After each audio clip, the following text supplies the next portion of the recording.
All right, this question says select all of the relations that represent a function. So remember, a function is a relation in which each input has only one output. So we're going to look through our choices here, and we're going to look for the ones where each input only has one output. Those are going to be our functions. So remember, when you have a set of ordered pairs, your inputs are your x values. So what we're looking for is we want to see if we have any repeating x values, which in this first choice we do. We have two ordered pairs that have an x value of 7. So in order for this to be a function, both of those 7s should be matched with the same output, or the same y value. And here they're not. 7 has an output of 4, and 7 has an output of 8, which means this is not a function. So I'm crossing it off. It is not correct. All right, the next one is still another list of ordered pairs. So same thing. We want to see if we have any repeating x values. And in this one, we do not. So this is going to be a function because each input, or each x value, only has one output. It's only matched with one y value. You'll see there are several ordered pairs here that have an output of 2. That's okay. Different inputs can have the same output in a function. All right, here, so again, a table, we're going to do it the same way as the list of ordered pairs. Each input can only have one output.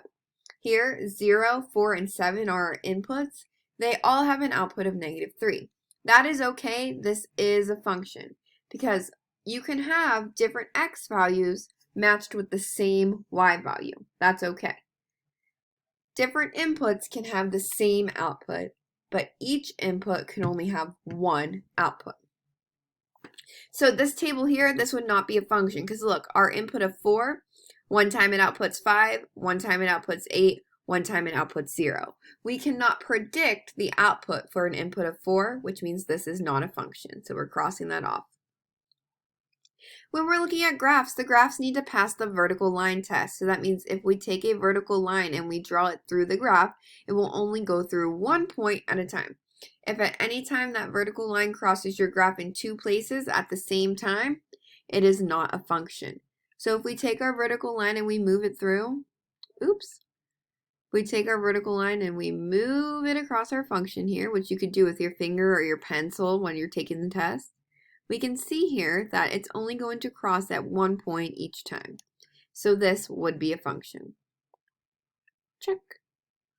Same with our other graph down here. We want to see if it passes the vertical line test, which it does. So if we take our vertical line here,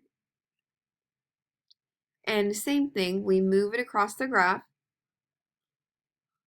every single time this green line only crosses that black graph at one point. So this is also a function.